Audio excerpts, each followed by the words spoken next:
ભારતીય જનતા પાર્ટીના રાષ્ટ્રીય પ્રવક્તા સંબિત પાત્રાની અધ્યક્ષતામાં પત્રકાર પરિષદ યોજાઈ હતી। ગુજરાત વિધાનસભાની ચૂંટણીને લઈને રાષ્ટ્રીય નેતાઓનું ગુજરાતમાં આવન જાવન વધી રહ્યું છે। આ ચૂંટણી લોકસભાની ચૂંટણી પૂર્વે હોવાથી મહત્વની છે। તો 27 વર્ષથી રાજ્યમાં સત્તા પર રહેલ ભાજપ માટે સત્તા પુનઃ પ્રાપ્ત થાય છે કે પછી વિપક્ષમાં બેસવાનો વારો આવે છે તે મતદારોના જનાદેશ પર અવલંબિત છે। बीजेपीना राष्ट्रीय नेताओं राज्य में आवी रह्या छे। वडोदरा शहर भारतीय जनता पार्टी द्वारा भाजपा राष्ट्रीय प्रवक्ता डॉक्टर संबित पात्रानी अध्यक्षता में पत्रकार परिषदનું आयोजन भाजप कार्यालय खाते कर्યું હતું। संबित पात्राए पत्रकार परिषद आरंभता पहला गायकवाड़ राजघरानाने नमन कर्या हता। कांग्रेस सामे शाब्दिक प्रहारो पण कर्या हता। पत्रकारोना प्रश्नोना जवाब आपी गुजरात में रेकॉर्ड ब्रेक जीतनो आशावाद व्यक्त कर्यो हतो। और केवल राहुल गांधी नहीं, राहुल गांधी जी के ऐसे अनेक मित्र हैं जिन लोगों ने इस प्रकार के सवाल उठाए थे। और आज भी मैं टीवी में देख रहा था, जब पीओके को लेकर हमारी आर्मी ने कुछ कहा है तो आर्मी के ऊपर सवाल उठाने का काम ऐसे ही कुछ लोग कर रहे हैं। मैं तो राहुल जी से पूछना चाहूँगा, जो लोग आज आर्मी को गाली देने का काम कर रहे हैं, आर्मी पे सवाल उठाने का काम कर रहे हैं, बहुत जल्द उन्हें भारत तोड़ो यात्रा में देखने को मिलेगा। जाएंगे वो सब। ये क्वालिफिकेशन, जो इंडिया की आर्मी को गाली दे सके वो क्वालिफाइड है भारत तोड़ो यात्रा में जाने के लिए। जो कह सके इंडिया के आर्मी के चीफ सड़क के गुंडे जैसा व्यवहार करते हैं, वो क्वालिफाइड हो जाता है भारत तोड़ो यात्रा में अपने आप को सम्मिलित करने के लिए। जो ये कह सके कि ये खून की दलाली है, ये सर्जिकल स्ट्राइक नहीं है, ये क्वालिफाई कर जाता है भारत तोड़ो यात्रा में सम्मिलित करने के लिए। जो ये कहता है कि आतंकवादियों के मृत शरीर को देखकर सोनिया जी 3 रातों तक सो नहीं पाई, वो क्वालिफाई कर जाता है भारत तोड़ो यात्रा में सम्मिलित होने के लिए। मैंने एक बार भी भारत जोड़ो इसलिए नहीं कहा क्योंकि ये भारत जोड़ो यात्रा हो ही नहीं सकती। आर्मी को गाली देना और वैसे लोगों को स्थान देना, ये कभी भी भारत जोड़ो नहीं हो सकता। इसलिए एक तरफ भारत में विकास को आगे बढ़ाने की नीति और दूसरी तरफ भारत को छिन्न विच्छिन्न करने की, भारत को तोड़ने की नीति, जीत हमेशा ही विकास की होती है। फ्रेंड्स, आरंभ करने से पहले मैं यहाँ के गायकवाड़ राजघराने को बहुत बहुत नमन करूँगा, उनको प्रणाम करूँगा। और वडोदरा आकर अगर मैं उन्हें नमन न करूं तो ये सफ़र अधूरा होगा। स्वामी विवेकानंद हो, स्वामी अरविंद घोष हो, या फिर हम सबके प्रिय बाबा साहेब अम्बेडकर हों, सभी के लिए जिस प्रकार से इस पवित्र मिट्टी और यहाँ के राजघराने ने काम किया है, यह विकास का एक बहुत महत्वपूर्ण तीर्थ स्थान अनंत काल से रहा है। इसलिए मैं वडोदरा को नमन करता हूँ।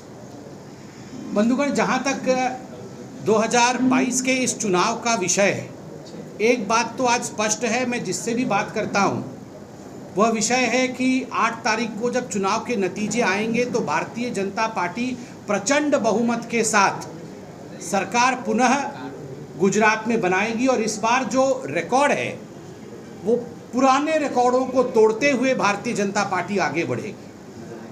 जो विकास की अनवरत गाथा 27 वर्षों से लगातार गुजरात में लिखी जा रही है, वही विकास की गाथा गुजरात में आगे भी नरेंद्र मोदी जी के नेतृत्व में चलने वाला है। बंधुगण, मैं उड़ीसा से आता हूं, मगर फिर भी उड़ीसा और गुजरात के बीच में एक बहुत बड़ा कनेक्ट, और वो कनेक्ट महाप्रभु जगन्नाथ जी का है।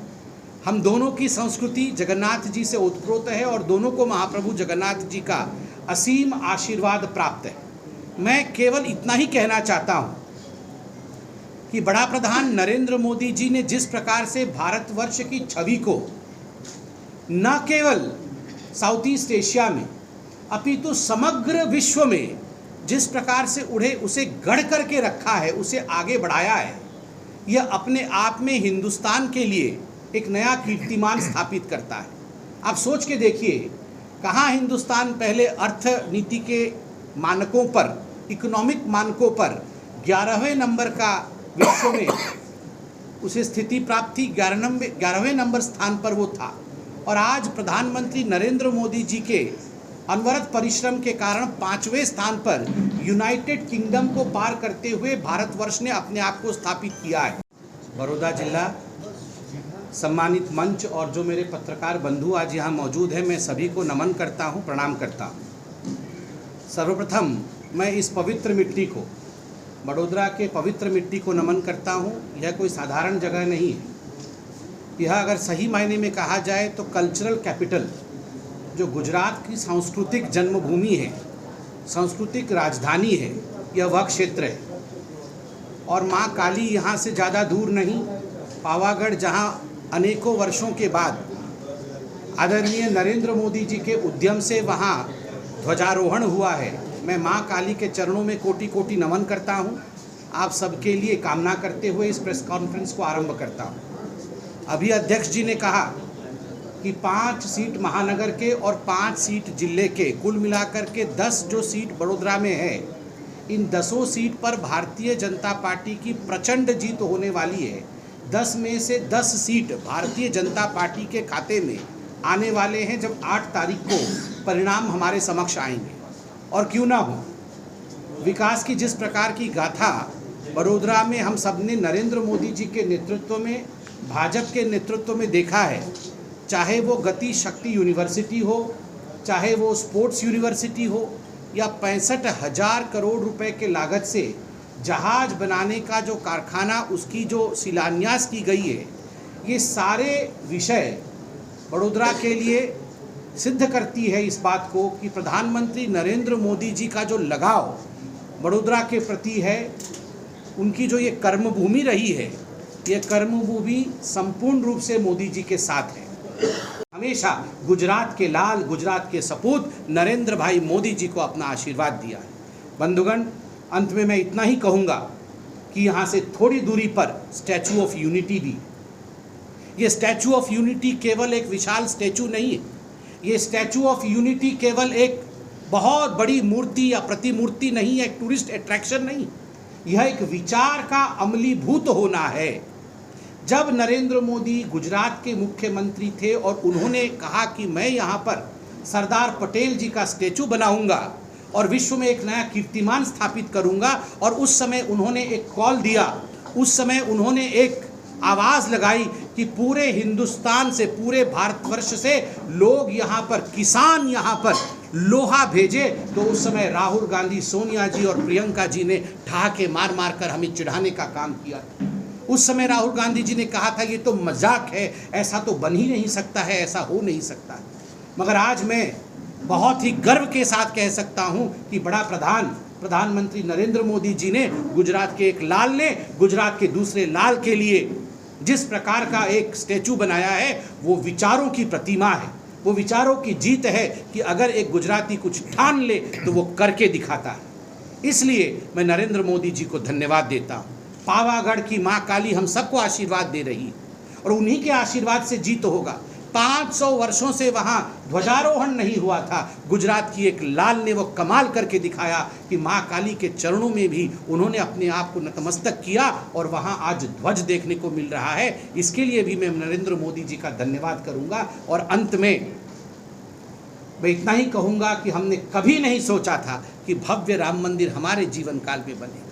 सबका साथ, सबका विकास, सबका विश्वास और सबके प्रयास से जिस प्रकार आज भव्य राम मंदिर बन रहा है, यह दिखाता है कि विकास भी और संस्कृति भी दोनों एक साथ, धरोहर भी और डेवलपमेंट भी, दोनों डी फॉर धरोहर और डी फॉर डेवलपमेंट, दोनों एक साथ कंधे से कंधे मिलाकर नरेंद्र दामोदर दास मोदी जी के राज्य में, उनके सेवा काल में आगे बढ़ सकते हैं। ये अपने आप में बहुत बड़ा विषय है। इसलिए मैं यहाँ पर अपील करूँगा कि जब वोट का वक्त आए तो 100% मतदान हो।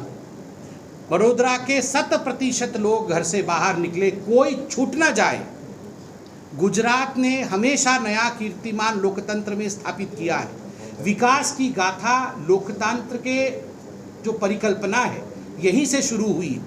इसलिए मैं यहाँ से गुजरात के लिए निवेदन करूँगा हाथ जोड़कर कि एक और कीर्तिमान आप स्थापित करें कि 100% वोटिंग हो, 100% मतदान हो और सभी बाहर निकल कर वोट करें, विकास के लिए वोट करें। 100% मतदान, 100% विकास, इस विषय को लेकर हम आगे बढ़े और प्रचंड बहुमत के साथ भारतीय जनता पार्टी की सरकार बने। इतने ही निवेदन के साथ इस प्रेस वार्ता को समाप्त करता हूं। कोई प्रश्न हो तो अवश्य पूछें।